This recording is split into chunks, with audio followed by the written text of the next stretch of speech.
अगर मैं पूछूं एक सेंटेंस में जान कहाँ होती है, तो कुछ का आंसर होगा वर्ड्स में या ग्रामर रूल्स में, लेकिन ऐसा बिल्कुल नहीं है। एक सेंटेंस का असली हीरो जो होता है ना, वो होता है क्लॉज। क्लॉज मतलब ग्रुप ऑफ वर्ड्स जिसमें सब्जेक्ट और वर्ब जो है ना वो दोनों होता है। जैसे फिल्म का हीरो बिना डायलॉग के अधूरा लगता है, वैसे ही सेंटेंस बिना क्लॉज के बेकार है। एंड हाँ, क्लॉजेस सिर्फ एक टाइप नहीं होते। क्लॉजेस मतलब इसकी जो फैमिली होती है ना, बड़ी फिल्मी है।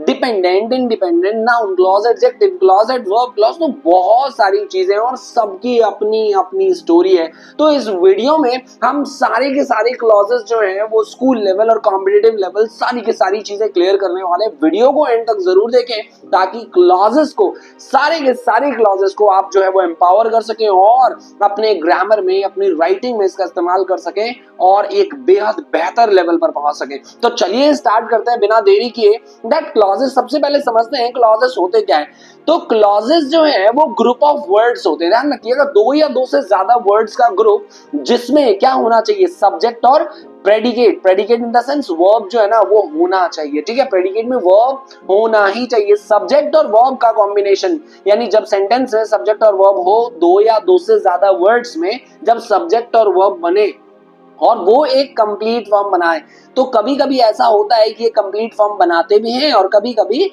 नहीं भी बनाते। तो जरूरी नहीं है हर बार वो पूरा का पूरा कंप्लीट सेंस ही बनाए, कभी कभी इनकम्प्लीट सेंस भी छोड़ देते हैं। तो ये ध्यान रखिएगा। आगे हम वीडियो में और ज्यादा अच्छे से देखने वाले।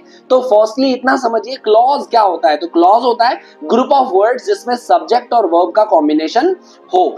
मेजरली चार टाइप्स के हैं ये। सबसे पहला है हमारा इंडिपेंडेंट क्लॉज। अब इंडिपेंडेंट क्लॉज क्या होता है? इंडिपेंडेंट क्लॉज एक सिंपल सा क्लॉज, एक सिंपल सा सेंटेंस, क्लॉज ही हमारे सेंटेंसेस होते हैं। Don't get confuse, clause he sentence होता है। तो एक simple sentence will be an independent clause. जब एक सिंपल सेंटेंस आप बोले तो वो क्या हो जाएगा हमारा, जैसे मैंने बोला शी स्माइल, यस, ये एक सेंटेंस है और ये पूरा इंडिपेंडेंट क्लॉज है। तो कोई भी एक सेंटेंस जब हो तो वो हमारा क्या कहलाता है, इंडिपेंडेंट क्लॉज। और ये बेहद आसान है, कोई भी एक simple sentence that will be considered as independent clause. ये आई होप ये क्लियर हो गया। तो कोई भी सेंटेंस, कोई भी एक सेंटेंस वो इंडिपेंडेंट क्लॉज कहलाएगा। Now come to coordinate clause. अब ये कोऑर्डिनेट क्लॉज क्या होता है? तो कोऑर्डिनेट क्लॉज आपको ये समझना है कि जब दो इंडिपेंडेंट क्लॉज को एक साथ कोऑर्डिनेटिंग कंजंक्शंस के थ्रू क्या किया जाता है, जोड़ा जाता है, यूज किया जाता है, तो वो हमारे कोऑर्डिनेट क्लॉज कहते हैं। अब ये इंडिपेंडेंट क्लॉज क्या होता है तो मैं बताता हूं। दैट समझिए कि लेट्स सपोज कि कोई एक सेंटेंस मैंने डिलीवर किया और इस सेंटेंस के साथ अगर आप कोई भी क्वेश्चन पूछते हो रिलेटेड, तो वो डिपेंडेंट क्लॉज हो जाता है। लेकिन अगर बिल्कुल फ्रीली कोई सेंटेंस है, उसको किसी की जरूरत नहीं है, तो वो इंडिपेंडेंट क्लॉज। जैसे एक सेंटेंस देता हूं, अगर मैं आपसे कहूं कि जब मैं आपसे मिलता हूं ना और मैं यहीं रुक गया, ओके, तो इट मींस ये क्या हो जाएगा, ये हो जाएगा डिपेंडेंट, क्योंकि इसका मतलब पूरा नहीं है, मतलब पूरा नहीं है, इसलिए डिपेंडेंट। लेकिन अगर मैं कहूं कि मैं हर रोज मॉर्निंग वॉक पर जाता हूं, तो ठीक है भाई, बहुत अच्छी बात है, तो इसमें कोई क्वेश्चन रेज नहीं हुआ, तो इसलिए इसे क्या कहेंगे, इंडिपेंडेंट क्लॉज कहेंगे। तो कोऑर्डिनेट क्लॉज का काम ही है, ऐसे क्लॉजेस होते हैं, कोऑर्डिनेट कंजंक्शन जोड़ते हैं दो इंडिपेंडेंट क्लॉज को। जब कोऑर्डिनेटिंग कंजंक्शन जोड़ते हैं दो इंडिपेंडेंट क्लॉज को। अगर आपने कंजंक्शंस की वीडियो नहीं देखी है तो आई बटन पे जाके जरूर क्लिक करें और कोऑर्डिनेटिंग कंजंक्शंस को बेहद अच्छे तरीके से समझ लें। सिर्फ कोऑर्डिनेटिंग नहीं, सबऑर्डिनेट को, कोरिलेटिव को बेहद अच्छे तरीके से समझें।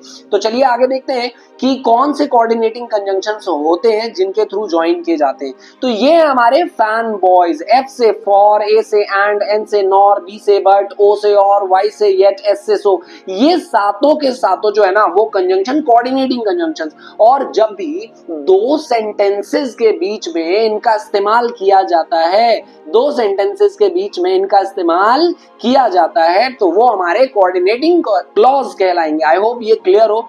अब देख लेते हैं एक बार फॉर का इस्तेमाल हम कैसे करते हैं। तो फॉर का इस्तेमाल करते हैं रीजन, क्योंकि, रीजन देने के लिए। कोई भी काम किया है तो क्यों किया है, क्योंकि को शो करने के लिए। जैसे मैं वहां आया था क्योंकि आपने बुलाया था, तो रीजन शो करने के लिए we have to use for. And A से एंड एक्सप्लेनेशन हम और देखेंगे आगे। और जब दो सेंटेंसेस को और से जोड़ते हैं ठीक है, मैं वहां गया था और तुम यहाँ चले आए, मैं वहां गया था और तुम यहाँ चले आए, तो इसके लिए हम और का इस्तेमाल करेंगे नॉर। दो नेगेटिव सेंटेंसेस को जोड़ने के लिए, दो नेगेटिव सेंटेंसेस को जोड़ने के लिए, जैसे I didn't go to market, I didn't go to market, ठीक है, मैंने लिखा है I didn't go to market, ये एक सेंटेंस है नेगेटिव।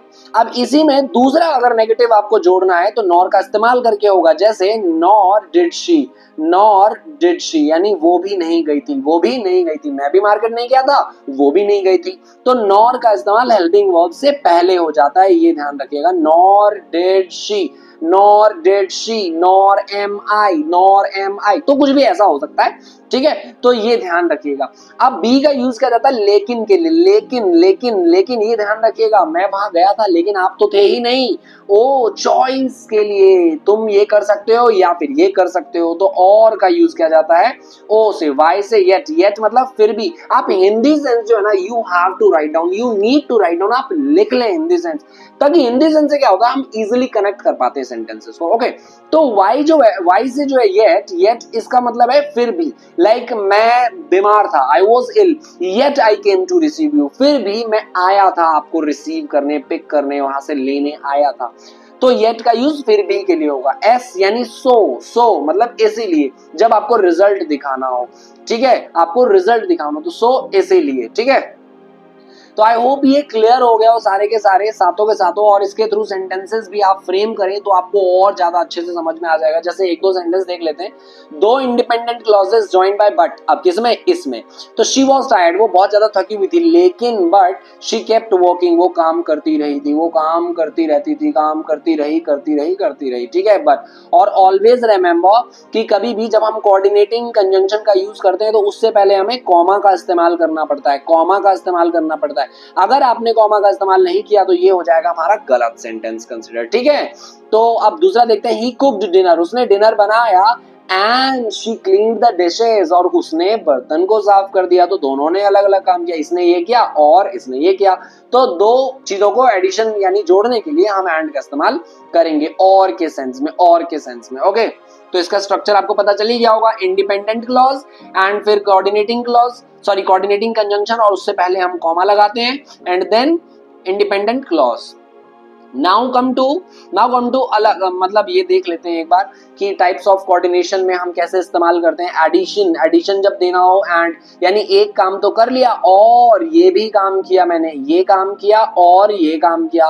कॉन्ट्रास्ट यानी जब हम ऑपोजिट शो करते हैं तो बट और येट का इस्तेमाल, लेकिन और फिर भी आप हिंदी सेंस को लिख लें बेहद अच्छे तरीके से, ताकि आप जब सेंटेंसेस बनाओ तो कोई दिक्कत ही ना हो। बट का यूज होगा लेकिन के लिए, येट का यूज होगा फिर भी के लिए। आई कॉल्ड हिम, मैंने तो उसे कॉल किया था, लेकिन he didn't answer, तो ऐसे ही दो सेंटेंसेस को ज्वाइन करो लेकिन का इस्तेमाल करके। येट का भी कर सकते हैं, फिर भी, आई वॉज इल, मैं बीमार था, फिर भी देखो मैं आया आपको लेने, yet I came to receive you, तो this is how we can use yet फिर भी के लिए और ये लेकिन के लिए। सो इसीलिए कॉज या रिजल्ट दिखाने के लिए हम बताते हैं सो और फॉर का इस्तेमाल करते हैं। जैसे सो का इस्तेमाल इसलिए के लिए, ठीक है, और फॉर का इस्तेमाल आप करोगे रीजन, क्योंकि, कॉज कारण बताने के लिए, मैं आया हूं क्योंकि आपने बुलाया था, आई केम हियर या आई हैव कम हियर, मैं यहाँ आया हूं, फॉर यू कॉल्ड मी, क्योंकि आपने मुझे बुलाया था। सो इसीलिए एंड और का इस्तेमाल तो हम चॉइस के लिए करते हैं, और नॉर का इस्तेमाल कि जैसे ना ये क्या, दो नेगेटिव सेंटेंसेस को जोड़ने के लिए, जैसे हमने ऑलरेडी डिस्कस कर लिया है। तो आई होप ये सातों के सातों कंजंक्शन क्लियर हो। नाउ अब हम आते हैं डिपेंडेंट क्लॉज पर, बहुत ज्यादा इंपॉर्टेंट कंजंक्शन है ये, क्लॉज है, सॉरी, बहुत ज्यादा इंपॉर्टेंट है, और इसी से मोस्टली क्वेश्चंस जो है ना हर बार इसी से पूछा जाता है, ओके। तो इसको हमें और ज्यादा अच्छे से समझना है। अब ये डिपेंडेंट क्लॉज क्या होता है, तो जैसे हमने इंडिपेंडेंट समझा था, मैंने उसी समय आपको एक डिपेंडेंट का भी एग्जांपल दिया था, तो एक बार और दे देता हूं कि जब ऐसे सेंटेंसेस जो इनकम्प्लीट सेंस बनाए उसके साथ कुछ ना कुछ आना चाहिए, तभी जाके उनका मतलब पूरा बनेगा। जैसे अगर मैं बोलूं कि जब मैं आपके घर आया था ना, बस मैं यहीं रुक गया, तो इसका मतलब ये, इसको कुछ और की जरूरत है, इसको एक सेंटेंस की जरूरत है ताकि इसका मतलब पूरा हो सके, तो वो हो जाएगा हमारा डिपेंडेंट क्लॉज। आई होप ये क्लियर हो आपको। इसको हम सबऑर्डिनेट क्लॉज भी कहते हैं, don't get confused. Dependent clause को सबऑर्डिनेट क्लॉज कहते हैं। एंड कभी भी ये अकेला यूज नहीं होता है, हमेशा ध्यान रखिएगा, इसके साथ हमेशा एक इंडिपेंडेंट क्लॉज की जरूरत पड़ती है। डिपेंडेंट क्लॉज को किसको? एक इंडिपेंडेंट क्लॉज की जरूरत पड़ती है, इंडिपेंडेंट क्लॉज की जरूरत पड़ती है हमेशा अपना मतलब पूरा करने के लिए। आपको हमेशा ध्यान रखना है कि डिपेंडेंट को एक इंडिपेंडेंट की जरूरत पड़ती है हमेशा अपना मतलब पूरा करने के लिए। जैसे बिकॉज शी स्माइल्ड, मैं यहीं पर रुक गया तो ये क्या है? सेंटेंस रॉन्ग हो गया। अब इसी को पूरा करने के लिए because she smiled I felt happy. अब देखिए ये इंडिपेंडेंट है और ये डिपेंडेंट है, तो इसको पूरा करने के लिए इसकी जरूरत पड़ी। तो दिस इज हाउ, ये क्या हो जाएगा हमारा? Dependent clause. तो आई होप ये समझ में आ गया हो डिपेंडेंट क्लॉज किसे कहते हैं, कि ऐसे क्लॉज जिसको एक इंडिपेंडेंट क्लॉज की जरूरत पड़े अपना मतलब पूरा करने के लिए, और कभी भी ये अकेले नहीं आते हैं, ये हमेशा इंडिपेंडेंट क्लॉज के साथ आते हैं। ठीक है, तो चलिए देखते हैं, अब इसके टाइप्स भी देख लेते हैं। सबसे पहला हमारा नाउन क्लॉज। अब ये समझना कि जब भी आपको, मैं बहुत एक छोटा सा ट्रिक देने वाला हूं आपको, जब भी आपको व्हाट का आंसर मिले in form of clause, clause यानी सेंटेंस के फॉर्म में अगर आपको व्हाट का आंसर मिले, कभी भी सेंटेंस के फॉर्म में अगर आपको क्लॉज का आंसर मिले, सॉरी व्हाट का आंसर मिले, तो वो क्या हो जाएगा हमारा? Noun clause. नाउन क्लॉज जैसे देखिए what he said was surprising, तो व्हाट क्या था? व्हाट वाज सरप्राइजिंग, तो आपको व्हाट का आंसर पूरे सेंटेंस फॉर्म में मिल रहा है, जो उसने कहा था, जो उसने कहा था। यहां पर व्हाट का मतलब जो है, तो जो उसने कहा था वाज सरप्राइजिंग, तो व्हाट ही सेड जो उसने कहा था वाज सरप्राइजिंग, तो क्या था सरप्राइजिंग?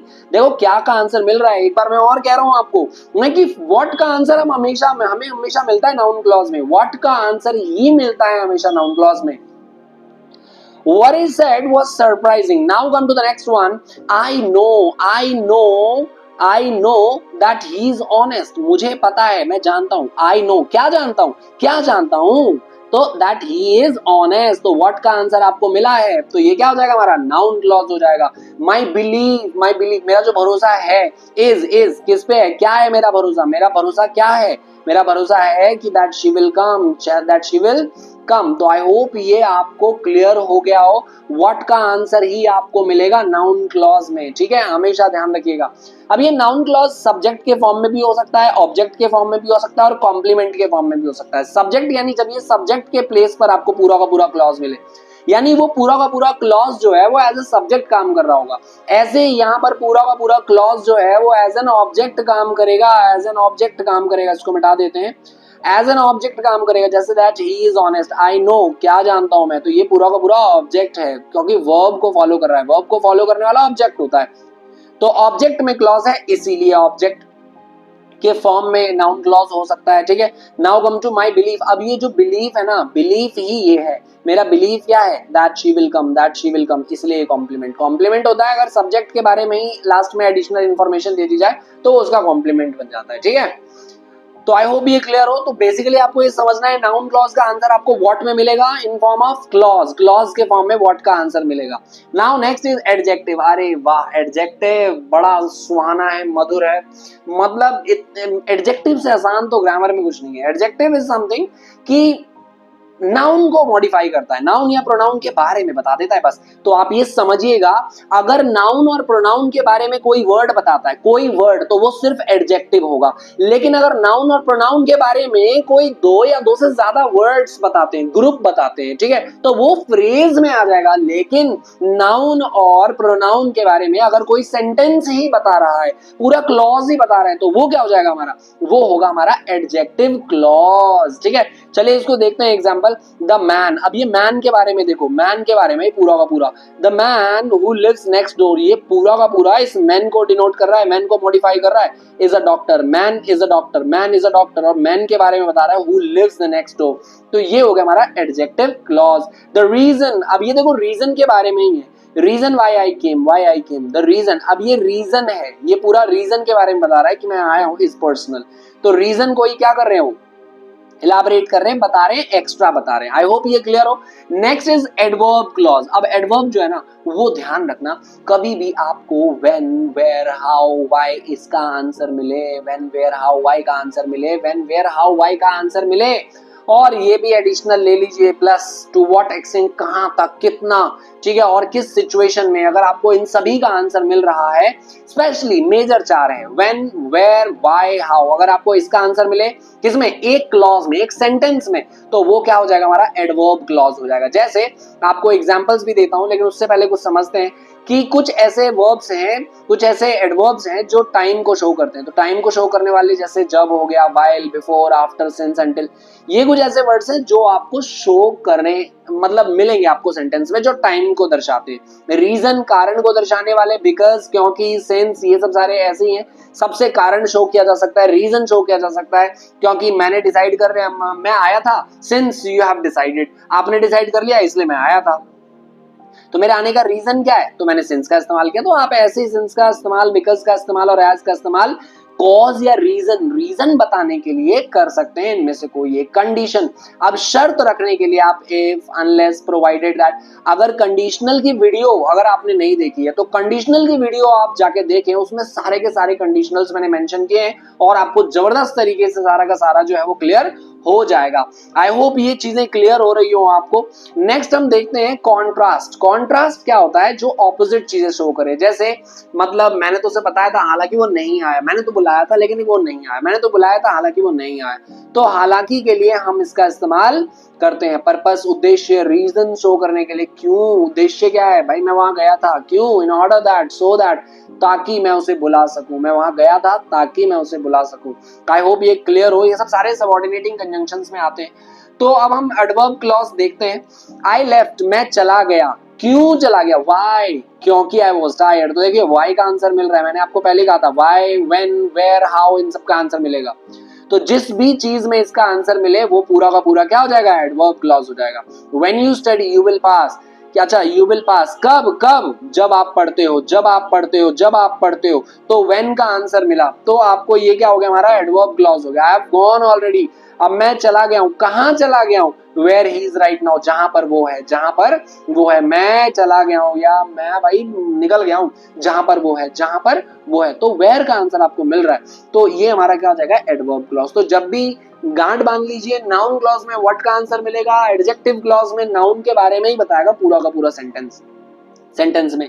और एडवर्ब क्लॉज जो है उसमें आपको हाउ, व्हेन, वेयर, व्हाई का आंसर मिलेगा। Now come to the appositive clause. अब हम आते हैं अपोजिटिव क्लॉज में। अब हम आते हैं अपोजिटिव क्लॉज। अपोजिटिव क्या होता है, तो अपोजिटिव सिंपल सा समझिए कि जब कोई नाउन हो, नाउन के बारे में एडिशनल इंफॉर्मेशन देना है, जरूरी नहीं है देना, ठीक है, कभी कभी बताना भी जरूरी होता है, तो वो हमारा क्या हो जाएगा, अपोजिटिव क्लॉज।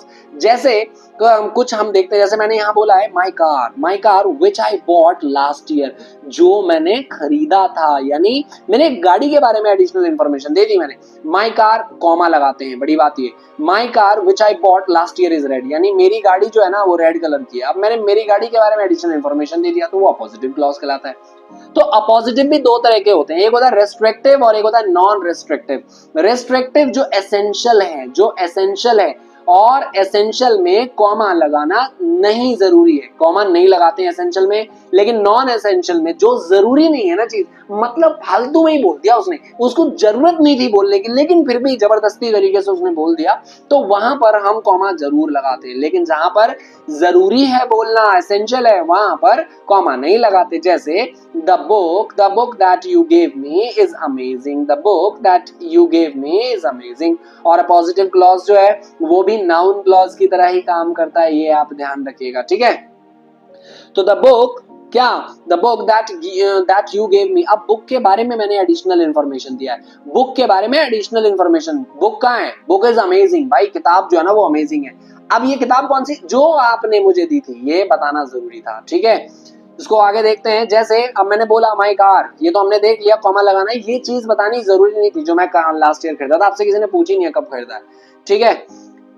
अब देखते हैं क्लॉज मार्कर, ये आप बिल्कुल लर्न कर लें पूरा का पूरा, ये मैंने दे दिया है, इसकी फोटो खींच लें आप कि कब किस समय कौन सा जो है वो हम यूज कर सकते हैं। टाइम को दिखाने के लिए क्या यूज कर सकते हैं, और कॉज को दिखाने के लिए क्या यूज कर सकते हैं, ठीक है। कंडीशन को दिखाने के लिए यूज कर सकते हैं। कॉन्ट्रास्ट यानी ऑपोजिट दिखाने के लिए, जब हम बोल कुछ रहे हैं और हुआ कुछ और है, हालांकि, ठीक है, ऐसा हुआ था हालांकि, मतलब मैंने नहीं देखा, इट वॉज क्वाइट एक्साइटिंग, हालांकि मैंने नहीं देखा, ठीक है। तो ऐसा हम यूज कर सकते हैं, हालांकि के लिए पर्पस, रीजन शो करने के लिए, उद्देश्य क्या है आपका, कंपैरिजन एस्टैब्लिश करने के लिए, as then as fast as का यूज हम कर सकते हैं, रिलेटिव शो करने के लिए हु, हुम, हुज, दैट, विच, इन सब का इस्तेमाल कर सकते हो। नाउन शो करने के लिए, नाउन पता चल जाएगा आपको कि हाँ भाई ये नाउन क्लॉज है, तो इनका इस्तेमाल अगर हुआ है तो वो नाउन क्लॉज। तो मैं इसको इरेज कर देता हूँ, आप क्या कर लो, इसका पूरा का पूरा स्क्रीनशॉट ले लो, ठीक है। So it will be easier for you, ये आपके लिए इजी हो जाएगा। ओके, चलते हैं नेक्स्ट हम। अब हो गया है हमारा पूरा का पूरा फिनिश, सारी के सारे क्लॉजेस जो हैं वो हमने डिस्कस कर लिए हैं। एंड आई होप ये वीडियो आपके लिए बहुत ज्यादा हेल्पफुल हो। एंड मैंने बिल्कुल सारी चीजें कोशिश की है कि कोर्स से मैं आपको बताऊं, और आइडेंटिफिकेशन आपको ना प्रॉपर अच्छे तरीके से आप आ गए होंगे सारे के सारे क्लॉजेस के। तो ये वीडियो आपके लिए हेल्पफुल होगा डेफिनेटली, और अपने उन दोस्तों को भी शेयर करो जिसका लगता है आपको कि भाई ये थोड़ा इसका मामला ना डगमगा डोल है, ठीक है। तो मतलब उसको भी शेयर कर दीजिए, ठीक है। तो मिलते हैं हम लोग अपने नेक्स्ट वीडियो में। Till then see you, bye bye and take care.